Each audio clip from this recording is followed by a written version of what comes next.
Bueno, yo creo que todo el proceso que lleva a la elección del presidente o de la presidenta de la Comisión Europea europeiza la campaña. Y eso es por lo que el Parlamento Europeo desde el 2014 ha estado defendiendo esta manera de organizar las elecciones, lo que los alemanes llaman los Spitzenkandidaten, es decir, los candidatos a la presidencia de la Comisión Europea, para que cuando la gente vote, vote no solamente en función de a qué partido político o a qué candidatos quiero apoyar, sino que a la vez, a través de esos candidatos o de esos futuros diputados, yo esté ya también de alguna manera apoyando a una de las personas candidatas a la presidencia de la Comisión Europea.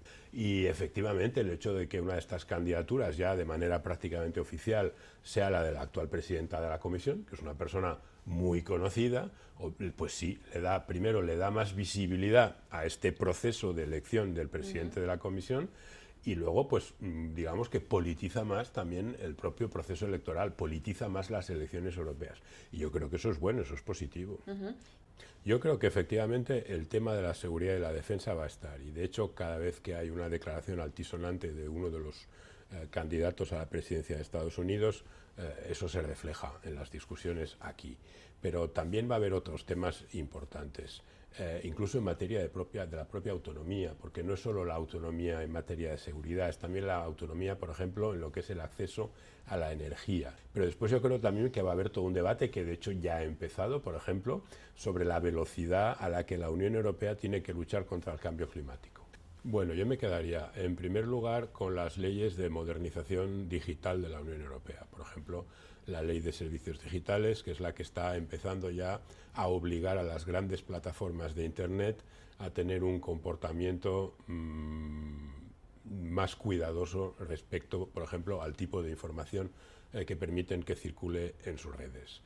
Me quedaría también, por supuesto, con toda la legislación en torno a la lucha contra el cambio climático. Yo creo que el Parlamento Europeo ha trabajado muy seriamente en este ámbito durante estos últimos años y de alguna manera ha contribuido, está claro, a que la Unión Europea sea puntera en el mundo en lo que es precisamente la protección del medio ambiente, la protección del clima. Y después, aunque todavía falta el voto final, yo creo que es muy importante que el Parlamento Europeo haya llegado a un acuerdo interno y después con el Consejo de Ministros para poner al día toda la legislación en materia migratoria. Es un tema muy sensible, es un tema muy delicado, pero es un tema fundamental porque aquí estamos hablando de personas. Cuando llegan las elecciones europeas, normalmente lo más complicado es conseguir que el debate sea también un debate europeo.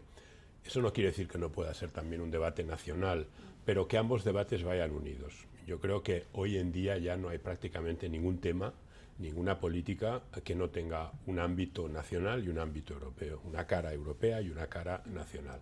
La injerencia extranjera está ahí ya, prácticamente cada día vemos campañas, a veces más o menos organizadas, a veces más o menos grandes, de desinformación en relación con las elecciones europeas. Y luego, sí, Rusia lleva muchos años fomentando y en algunos casos incluso financiando movimientos antieuropeos, movimientos claramente no ya solo euroescépticos, sino yo diría incluso euroxenófobos.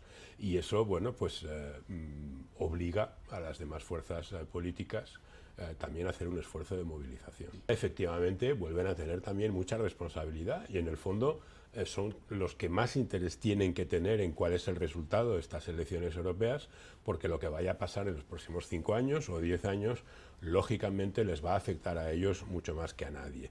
Los jóvenes se sienten europeos, son europeos, viven en un ambiente europeo, pero eso no quiere decir que lo tengan conseguido para siempre y que eso no pueda ir marcha atrás si no se cuida, si no se protege, si no se mantiene.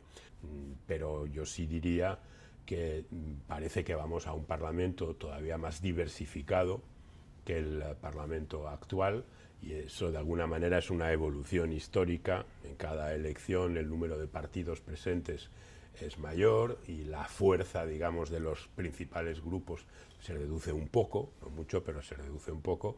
Pero hay que ser muy respetuosos, primero con las elecciones y sobre todo con la gente que decidirá ir a votar. Son ellos los que tienen que decirnos quién va a ganar, quién va a perder, quién sube, quién... No me salto ninguna etapa. sea, 1000, vamos a terminar con 1000. Prácticamente hemos ido teniendo que capear el trabajo legislativo, se ha ido haciendo y se ha ido haciendo. Tomar decisiones, y a los ministros de Exteriores todavía más, porque se tienen que poner de acuerdo por unanimidad. Y dentro de los tiempos de la Unión Europea, yo encuentro que en esta legislatura... Velocidad no, a lo siguiente, ¿no? Es decir, que cuando hay necesidad, pues se busca el apoyo político desde el primer momento, y yo precisamente porque llegan las elecciones europeas. Ya. Todas estas historias de